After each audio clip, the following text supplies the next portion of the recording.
trouble with the snap, and the ball is free. Okay, next question. I'm a horse football coach right now. You know, it got shoved up, shoved it up. It got shoved, right? What's up, Spartans fans? Welcome to episode 76 of the Spartan Savants podcast. Coming to you after another Michigan State loss. We'll get into that.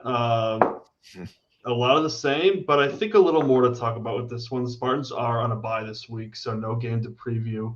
But we'll dive into the Minnesota game. We'll chime in on kind of the state of where things are at. Obviously, things are in a flux right now. Nobody really knows what they're going to do with the coach.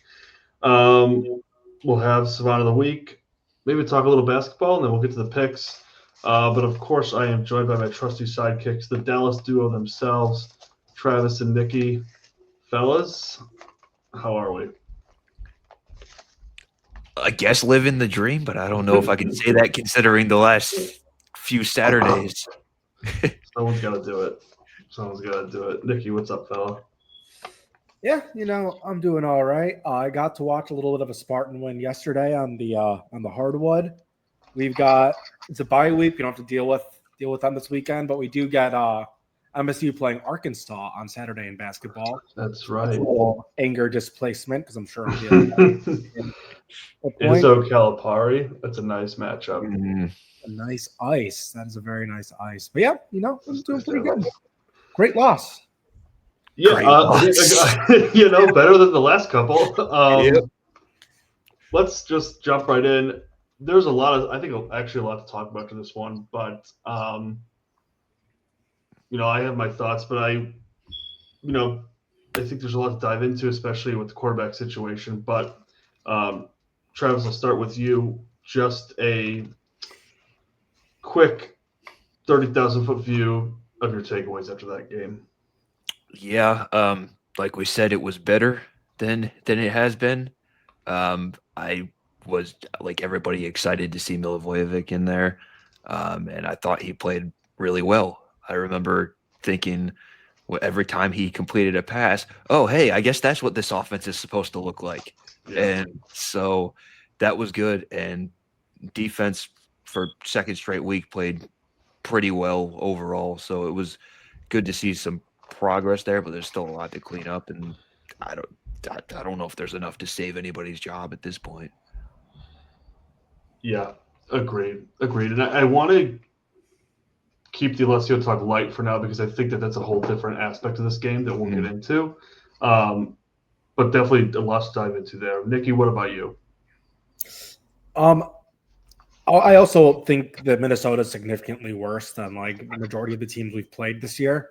That's a fair point too. That's probably accurate. But our defense, I've been liking what I'm seeing. But again, I think the last two offenses have just not been that great.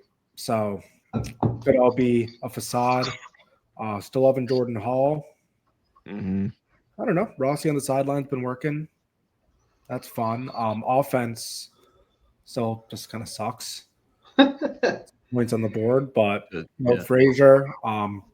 Frazier didn't travel for reasons that I don't know.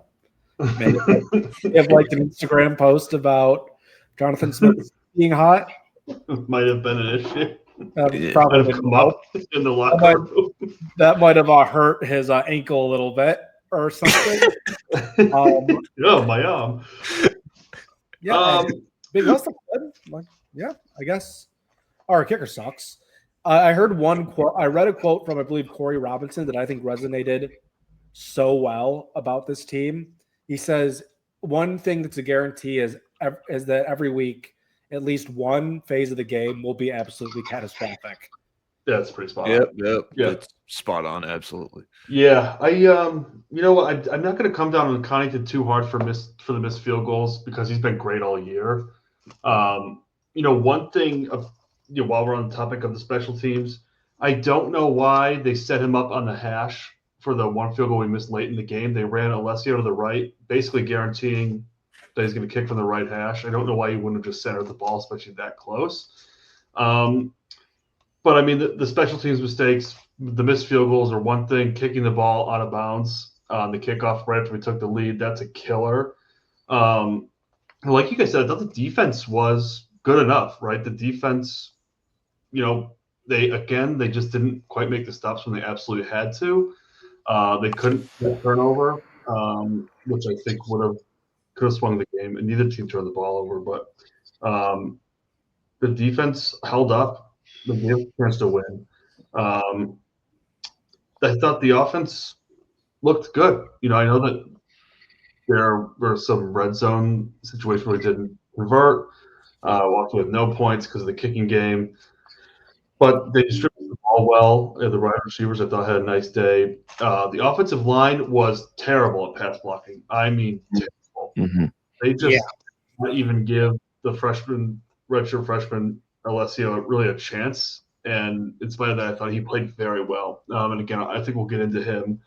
He got sacked like 7 times. Yeah, that was insane. I mean, they were like hot and cold in the run game. I thought at times they looked great in run blocking. Other times, they looked terrible. But Alessio did not have a lot of time back there. And some pretty timely sacks. The penalties were terrible. I think it was 10 penalties for 96 yards. One that got a touchdown called back, a holding on Marsh. Just too many sloppy mistakes, I thought. I don't know if I could say they deserved to win the game. I just rewatched it just before getting on here. It's hard for me to say they deserved to win the game because they did make some crucial mistakes, but man, I thought they played well enough to win. I really do. And I was so impressed with Alessio Milivojevic. I think that I feel like I finally saw the offense in the way it's supposed to look. And it's not a knock on Childs because I think some of that is the coaching staff's fault. But I don't know if this offense is meant for a quarterback that's meant to that wants to run around. I don't know if that's the best fit for this offense. Yeah, and I thought there were still some problems with the play calling, but the base concepts of it and everything were a lot more like we've been wanting to see from the type of identity you want in a Spartan offense. Yeah, I agree. I mean, the play calling, I think for sure deserves some critiquing, but those tosses are awful. Yes, I agree with that. Every coaching staff has their thing, whether it's the jet sweep with Warner. Was it running at the middle from shotgun with Jay Johnson? Yeah, or the 4th and short, the 4th and a yard where they would take these slow developing run plays. Yeah, you just need 1 yard. And we got the 4th and 1 tosses. Yeah.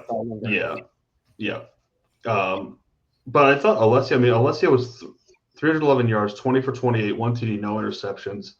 And that was with the defensive line in his lap all day. He made some really tough throws that he got smoked on. Yeah. I cannot believe how bad the offensive line was. Oh my gosh. I guess that was one positive about Childs is that he did escape sacks. Mm-hmm. And this isn't a knock on Alessio at all. He's better than Childs so far, I think, as you can see, at least in this one game. But whoa, that offensive line is bad. Coach Tom, what is up with us getting these supposedly elite O-line coaches who've done well at every stop, and these guys, and the Michigan State stop is just the worst thing you've ever seen. Yeah, that was tough to watch. I mean, the second half was a lot better. The first half was really tough. I think like I said, there's certainly some complaints that I have about the play calling, maybe specific plays here and there, but that was the first time in a while I thought our offense, sorry, my dog's going nuts. I thought our offense, you could kind of see plays working off each other. Just plays were setting up other, there was things that were married together. There was I don't want to use the word identity because I still think that's lacking, but you could see what we're going for, Yeah, it was closer to what we were hoping for. Yeah. Do you think that we have seen the last of Aiden Childs as Michigan State's starting quarterback. Like, obviously injuries, forget all that. But if everything stayed the same as it is right now, is he done at Michigan State? Gun to my head, I say yes. Yeah. Maybe they're going for some design play, like design runs. Yeah, like that's fair enough. As the starter. Yeah, I know Smith said that it'll continue, but yeah, he said week by week, which I don't get. I mean, unless Alessio just fucks it up next week, like even then, I still think you run with it. I really do think the offense looked different. It did. Yeah, it was actually watchable. Yeah, I really don't want to be like over the top impressed, like sound over the top impressed, especially after a loss. But like, I really liked what I saw from a. I know it's one game too, but from a redshirt freshman, I like to come into that on the road. I think with that bad of an offensive line, and he took some hits too. I thought he played pretty tough. I was fairly impressed. Yeah, and I thought his accuracy was a big thing. Yeah. The throws were mostly spot on, and it let everybody stay on script and stay where they were going. And, March wasn't having to reach 3 yards behind him to try to reel one in. Yeah. And I like how they spread the ball around. I mean, Kelly got 8 catches. Marsh had 4 catches. Velling had 2 catches. Rodney Bullard, a guy that we talked about, but I hadn't heard much from him at all this season, he had a huge touchdown that got most of his yards, but he had 102 yards receiving. I mean, they spread the ball around pretty well. And, as bad as the offensive line was at pass blocking, they still rushed for 156 yards. And, again, I know Tolliver had a huge chunk there. But they kind of found it a little bit in the second half. I think the first half was pretty rough in terms of rushing. But yeah, I mean, those chunk plays had been missing for the season too. So like just one of those showing up is progress, even if it's the smallest little bit. Yeah, it just seemed like there was a flow to the offense. I think like that had been lacking. You could finally see what they were wanting to be doing a little bit. Yeah. Still a loss. What else is new? The officiating. I do not want to say it's the ref's fault. We missed 2 field goals. We kicked the ball out of bounds and gave Minnesota a short field. But I have to tell you, I have never seen a penalty called, walked off, and then taken back. Yeah. I mean, that's so bad. It's so bad. I feel like I'd never seen that, but it's happened like multiple times to the past couple of weeks to people. And it's crazy. You can't, penalties aren't reviewable. You can't. Yeah. At least most penalties aren't reviewable. Right? Isn't that what they told us about the offsides? Yeah. That's some hometown cooking. They let PJ Fleck and the fans make that call. Oh, yeah. That was like last year with the Georgia-Texas game where the Texas fans started throwing stuff onto the field and got the call changed. It was. And he grabbed his jersey. Yeah. At the very least, it was holding. Yeah. And, I mean, God, if our coach would only show a little bit of that emotion on those calls. He was close. That was the closest I've seen him. Yeah. He was at least talking to the ref. Yeah. In the vicinity. But, yeah, it was that's a horseshit call. I mean. I just don't get how you can do that. You can't call a penalty, walk it off, and then call it back.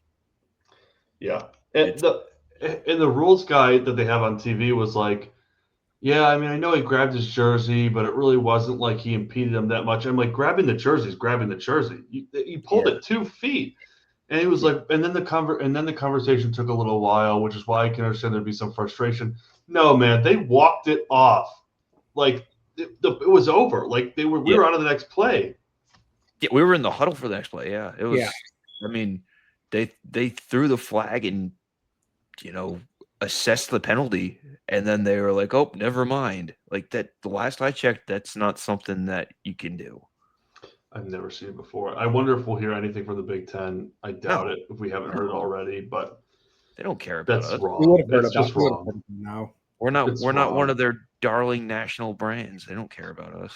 Also, is the uncatchable ball, is that not a thing anymore? Because we had one they called on us in the end zone, and I mean our guy tackled the guy while the ball was in the air, but the ball was nowhere near. It's like the quarterback threw it away. Like it was almost through the uprights. Yeah, and well out of bounds.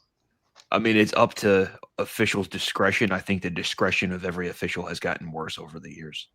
That's my opinion on it. They want yeah. Smith gone. Yeah. They want Smith gone. The fix is in. I don't know why they would. They're like, this guy's chill. He doesn't care at all. He lets us call whatever we want. Yeah. It's weird. It's easy. Penalties haven't really been a problem with this team this year until like the past 2 weeks, it feels like. Yeah. Yeah, it wasn't too bad for most of the year. Yeah, and they weren't stupid penalties. They weren't like unsportsmanlike conduct penalties or anything. I'm not going to get too mad at Nick Marsh for holding. That's just those things happen. It just sucks when they happen at the bad times. You take a touchdown off the board. It's all effort within the framework of the play. Yeah.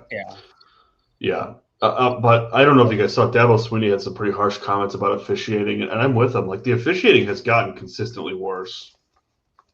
Yeah, and I don't have any idea if it has anything to do with gambling. I'd like to think it doesn't, but when you see stuff like that, you have to wonder. Yeah. Yep. Another note I had: PJ Fleck doing the crowd surfing thing in the locker room at the end. I have a lot of respect for PJ Fleck. I think he's a pretty good coach. You just beat a 3-6 Michigan State team that has no conference wins and lost their 6 straight games, lost their 6th straight game. What do you do? I mean, I get being excited after a win, but come on, what the hell, dude? You've been there before. I mean, we did celebrate a win over Boston College, kind of like that. So yeah, but I mean, at the time we had no idea how bad they were. Sure. Yeah, and it was 2-0. It is so funny how bad Boston College is. They are so bad. Bill O'Brien had a meltdown, or it said meltdown, or just like he got a little annoyed. But yeah, I saw that. He's an angry guy. It is 1-8.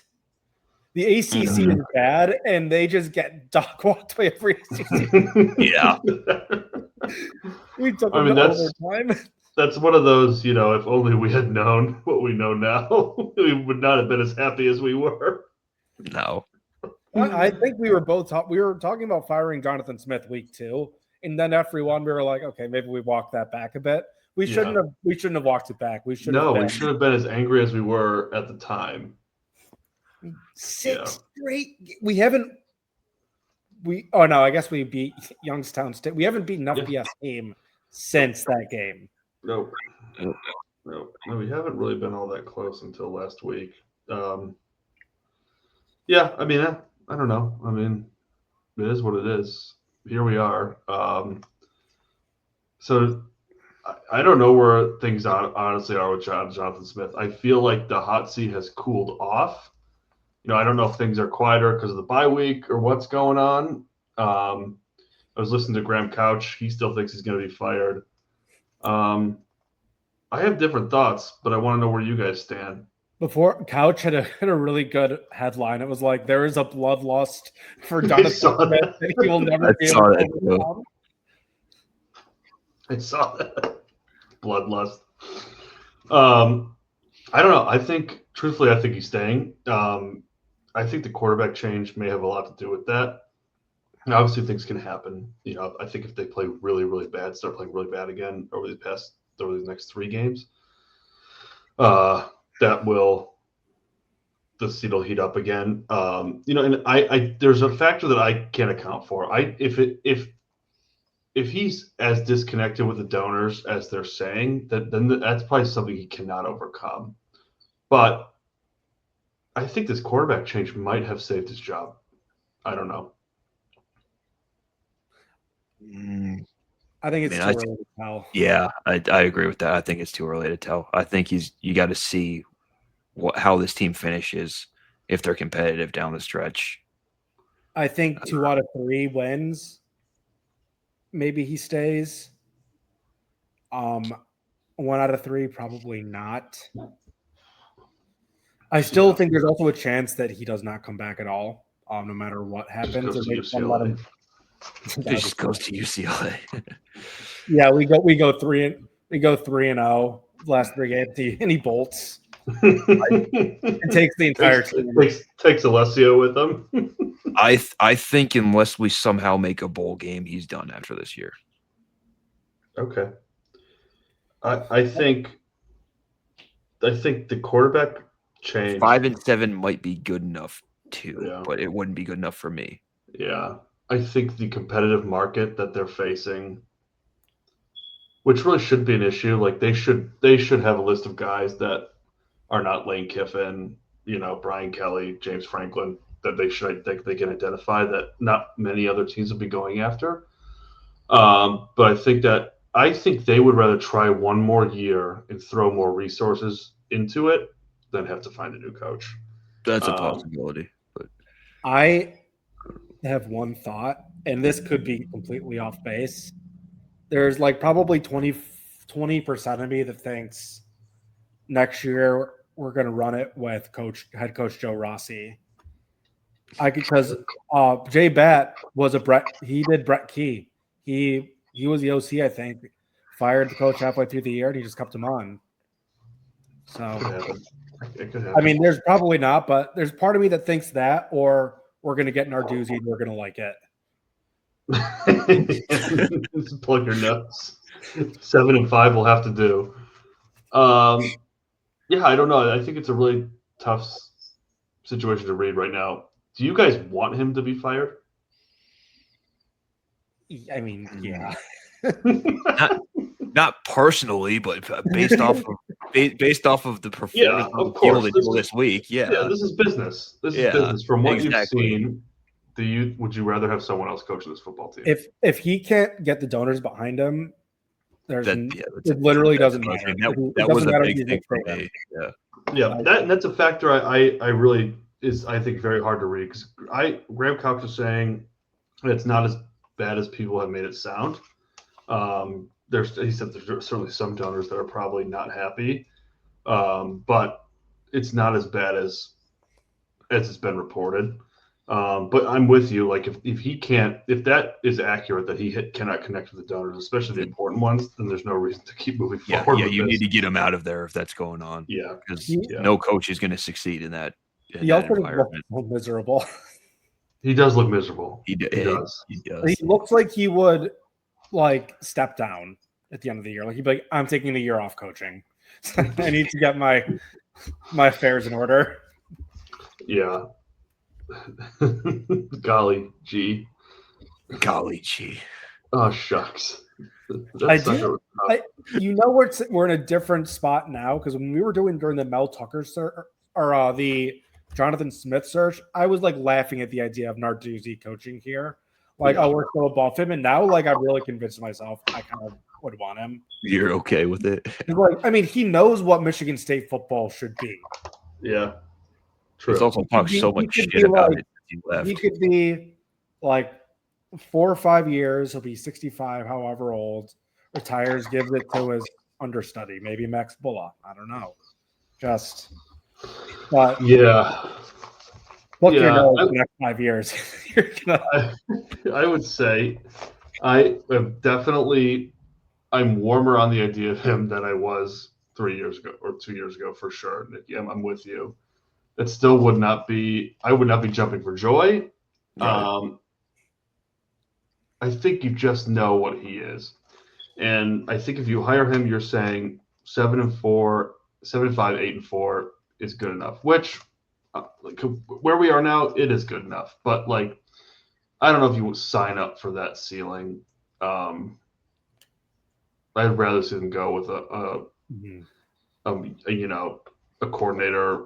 Take a chance on higher potential. Yeah. But I think what they say, two in the hand is, or one in the hand is worth two in the bush, or whatever they say. Probably know what you're getting there. I don't know. It's interesting. I really don't know. I think my gut is telling me that Jonathan Smith is the coach next year, but I don't know. I saw a rumor that Urban Meyer interviewed with Penn State, and Penn State turned him down.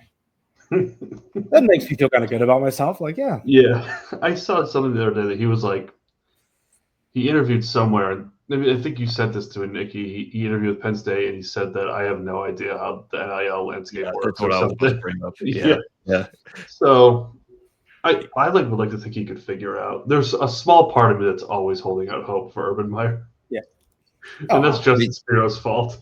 I mean, you never know. It could have been that he didn't want the job, and that was a calculated thing that he said. Right. Yeah. Yeah. I mean, Or just complete lie. Complete lie of a report, but I hate this part of the coaching carousel because it's like I want to start looking at names, but our coach is very much gainfully employed, and there's no indication that they're going to fire him. So it's like I don't want to get too excited, and but I'm ready to go. Like I'm ready for a coaching search. I know. I need it. pull up the flight tracker. It's like the playoffs. It's not as fun without a 4-9 net. It's not as the coaching carousel. I'm just outside looking in. Like I want to picture like Chesney as our coach. Like that could be fun. Like what are going to be my talking points here? Like what if we get Golash? What are going to be my talking points there? Mm-hmm. Yeah, what if Franklin comes to town? Just reading up on Franklin, I have some scenarios in my head of what I think might happen. Like, all right, here's a quick domino I got for you. Okay. All right. Jed Fish, Florida alum, goes down to Florida. Dillingham takes Washington. Jonathan Smith to Arizona State. Interesting. What did that mean, Sam Levitt? Sam Levitt has another temper tantrum. So the whole thing with this West Coast brings such an interesting aspect to it because I could definitely see Jonathan Smith saying, best case scenario, I am here for one more year and I'm on the hot seat from week one. Mm-hmm. Maybe I'll just take one of these West Coast jobs, UCLA or one of the other ones that opens up. A little more job security, back to my roots, a little less pressure. I could see him doing that. Like, hey, it's obviously not working here. You guys are going to fire me soon or fairly soon. Let me just go somewhere else while I can. I mean, that's my thing about like getting him out of here after this year. Like, I don't want to start the next season with the guy who's possibly going to be gone after a couple games. Yeah. Like, no, certainly. Florida just did that with Billy Napier, and look what happened. I mean, it doesn't generally work out. Very rarely, yeah. If he was a fit, we would have beaten UCLA. We would have one win. Yeah, in conference play. We would have beaten them. We would have a total combined record of teams, the Power 5 teams that we beat, having one win over an FCS school. Yeah, you're right. Yeah, I think if it was a fit, we would be feeling much more positively by now. Yeah. Like D'Antonio, I feel like right away, even though those teams were maybe 7-6, you could see it. You could see it forming in his first couple of years. And here, I think. Go ahead. No, if this Minnesota loss was what most of our losses were like, or what all of our losses were like, I guess I'd feel better. It's a different conversation a little bit at that point, yeah. But like this was one close game that we were actually in like a month and a half. Yeah, it does make you wonder if Alessio starts against Michigan, that or some of those other games. If Trust that me, my brain has been down that rabbit hole. It is not fun. Yeah, and I don't want to sound like an anti-Childs podcast, but it was time for a change. I think it's a bad fit offensively. But I mean, what the hell do I know? I mean, I think he's a very talented human being. Mm-hmm. Just has not worked out. I know we didn't have it on the list of topics, but do you guys want to talk about the CFP rankings at all? Sure. Yeah, we can get into it. Two Big Ten teams never won, and 2, Ohio State, Indiana. A&M 3, Alabama 4, Georgia 5, Ole Miss 6. So Big Ten, SEC, SEC. And then BYU, Texas Tech, Oregon. Notre Dame rounds up. I can't believe Notre Dame at 10. Yeah. They played 2 good teams and they lost. I mean, I guess you could count USC as a good team. They won that one, but I mean, they will do anything to get that team into the playoffs. Okay, here's my biggest takeaway. There's just not 12 good teams. There's not enough good teams for a playoff. Like BYU, I guess, will sneak in. Texas Tech probably gets in. Oregon, likely. Like 11 and 12, Texas and Oklahoma. Utah at 13, Virginia at 14, like Louisville 15. These are like not great teams. Yeah, I mean, either Virginia, Louisville, or Georgia Tech is going to take one of those, right? Those Texas, Oklahoma spots. Yeah, or even Notre Dame spot because the ACC champ is automatically going to get in there. Yeah. So I feel like at least one of those teams should be ranked above them just because of that policy of the fact that they're definitely getting in. Right. Yeah, that just kind of confuses me. Yeah. Yeah. But I think it's just how college football is every year. Like there's just like 3-4 teams that might be able to win it, and none of the rest is might get an upset. Yeah. No spoiler. Yeah, I mean, look at all the first round matchups from last year. None of them were good. It's what these stupid TV networks have done to this whole thing. There's no need for a 12-team playoff, and it's going to go to 16 eventually. It's going to go to 16. Yeah. They're just greedy. If they But keep of course, we'll like it when we're ranked 16th or 17th. Yeah, sure. Yeah. Yeah, I mean, What was that, Nikki? Oh, I actually think the 12 team is a good amount because I kind of like the champions getting buys. Like, I just think you need to let something play out for a while before you, because there's going to be 16 in like 2 years. Yeah. Like, don't just stop. Like, let something play out for like 10 years, like we did with the 4 team. Yeah. And honestly, the 4 team started out really bad, but it really started to find its footing like the last few years. Like, those games ended up being really good. Yeah. Yeah. I was a fan of the 14 playoff. Savant of the week. Yes. Savant of the week. So, as we've said before, if you commit to Michigan State, there is an extremely high chance you will be the Savant of the week. And we have new Michigan State basketball player. I cannot pronounce his first name. Jervis. Oh, Isaiah Jervis. Doing the hat dance. He has been compared to Gary Harris, which I like. I like that a lot. Yeah. I like that. And the hat dance thing is just crazy. I mean, I don't think I've ever seen an athlete choose Michigan State in a hat dance besides Amani Bates, which is not a good sign. In this screenshot, he's holding a Pitt hat. Yeah. What was he choosing between Pitt, Tennessee, Michigan State? What was the other one? I think NC State. Yeah, that looks like an NC State to me. Yeah. Yeah. So now we got 3 basketball recruits in that class. 3, and they're expecting 1 more next week. That Taylor guy, Ethan Taylor. Yeah, that's a big one. Izzo, man, not slowing down. I'm pretty impressed. I just had somebody ask me last night if I still believed in Izzo. I was like, "What are you smoking?" Of course I do. What is up with you? We were good last year. We literally won the Big Ten.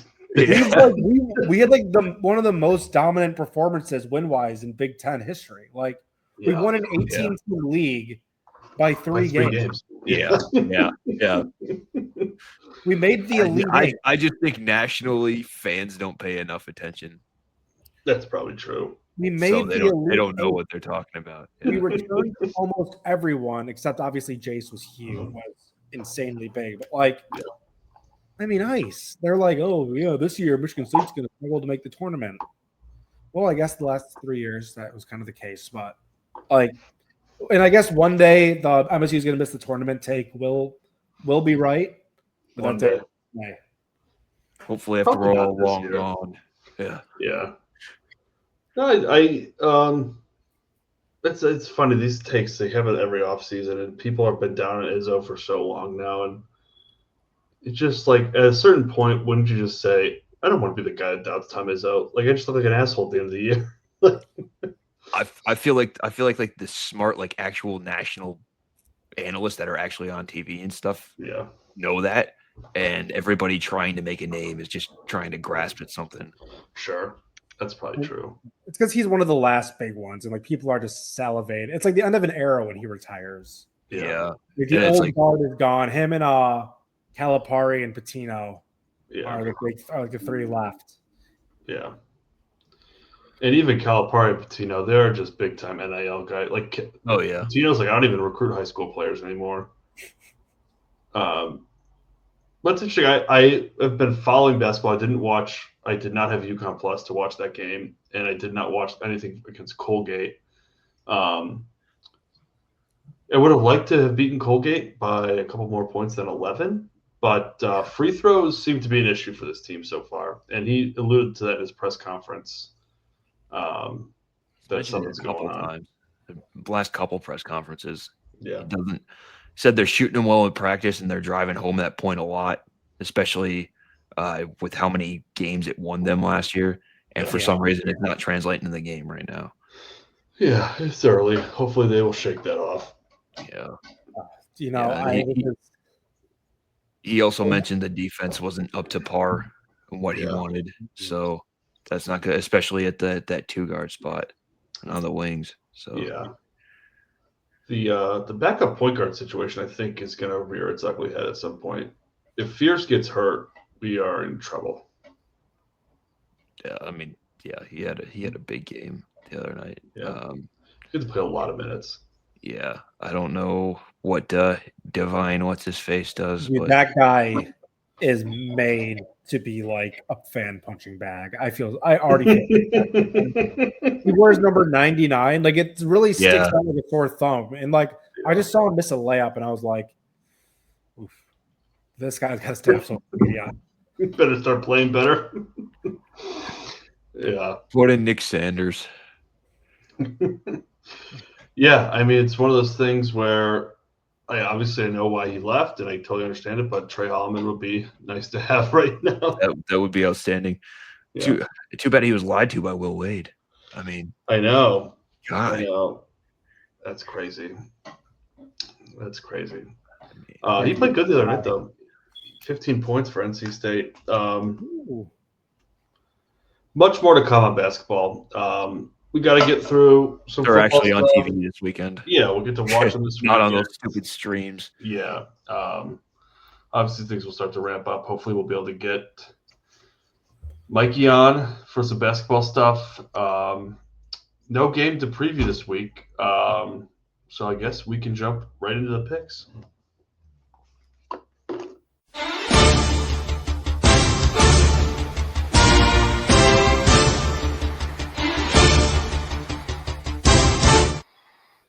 All right, not our best week last week. I was 7-8. Travis was 6-9. Nikki was 4-11. The standings as of now: I am 78-68. Nikki 72-74. Travis 68-78. Gaining some ground on Nikki. Hopefully, you'll have a strong week this week. We're going to start off in the Big Ten. Nebraska's traveling out west to play UCLA. UCLA favored here by 1.5. I have no idea what to make of either of those teams at this point this season. I'm gonna go Nebraska. Is Dylan Raiola out for the season? He is out for the season. I believe they said that. Yeah. I'll go UCLA. I'm going to go with Nebraska just because I think they need to win. Obviously, don't know anything about that backup quarterback. And traveling west will be tough, but I'll go with Nebraska. Sticking in the Big Ten, number 2, Indiana travels to Happy Valley to take on the Penn State Nittany Lions. Indiana favored here by 15.5. Yeah, Hoosiers. I'm going to go the Nittany Lions to cover. All right, I like that. I'm going to go with the Hoosiers as well. That quarterback playing very well, and they like to blow teams out. Number 7, BYU takes on number 8 or 9, Texas Tech in Lubbock. Texas Tech favored here by 10.5. I'm going to say the Cougs cover. I'm big on Texas Tech. Yeah, I am too. I think that they are going to take care of business this weekend against the Cougars. Number 1, Ohio State travels to Purdue, who looked pretty tough against the Michigan Wolverines. Ohio State favored by 29.5 here. I think it is a blowout. I don't know if it's going to be quite 30. I'm going to take Purdue to cover. Agree. This is a classic 17 to 21 point win. Yeah, I'm taking Purdue as well, which means Ohio State are probably going to blow them out. Number 3, Texas A&M travels to Nikki's Missouri Tigers. Take on Eli Drinkowitz's team, who is ranked 22nd. Texas A&M favored here by 6.5. Yeah, I'm going to take the Aggies. You know, I got to go with Big Drinky. Yeah, I like the Aggies here. They're playing good. The Missouri's had a tough couple games. I think Aggies will take care of business here. Number 9, Oregon. On drink. That's right. Number 9, Oregon travels to Kinnick to take on the 20th ranked Iowa Hawkeyes. Oregon favored here by 6.5. Yeah, we'll go Oregon. It's going to be a close one, a close in. I'm going to go Iowa. Yeah, I'm going to ride with Nikki here. I think it's going to be a close game. I'll go Iowa as well. Auburn travels to Vanderbilt to take on the 16th ranked Commodores. Vanderbilt favored by 6.5. Yeah, Auburn just fired their coach, so yeah, Vandy. I'm going to go Vandy as well. I, too, am going to go with Vandy. Another team that just fired their coach, the LSU Tigers, travel to Tuscaloosa to take on the 4th-ranked Alabama Crimson Tide, who is rolling right now. Alabama favored by 10.5. Yeah, I'll take Alabama. You know what the heck? New coach bump, new interim coach bump. So let's go LSU. I think they're going to win. Okay. Yeah, right. I like that. I'm taking LSU as well. I don't think they're going to win, but I think they can cover 10.5 points. Navy at the 10th ranked Notre Dame Fighting Irish. Notre Dame favored by 26.5. I'm going to give Navy a cover here. Agree. Yeah, me too. I think they can hold on to the ball long enough to cover 4 scores. I'll go with Navy as well. Not a great slate this week. Sorry, these are just the games are not the best. Northwestern at USC. USC favored by 14.5.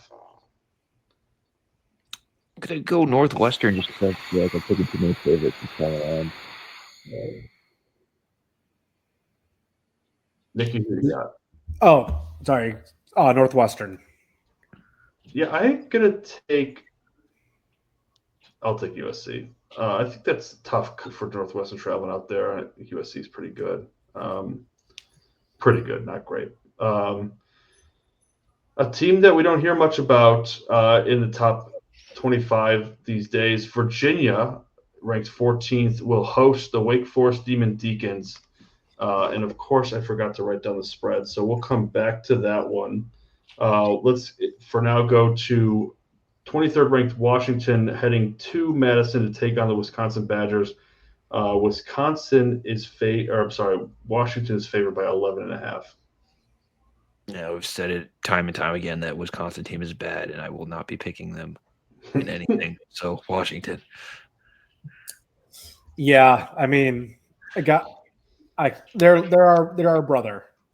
Wisconsin. I gotta go Washington. They're in it with us. Yeah, I too am going to go with Washington. They're playing pretty good football. Jed Fish has got a good thing going there right now. Okay, back to Wake Forest at 14th ranked Virginia. Virginia is favored here by 6.5.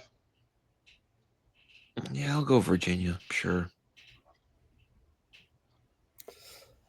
Man, we've not heard much about Virginia after their big win. I can't in good conscience pick a team where Scotty Hazelton is the defensive coordinator, so I'll go Virginia.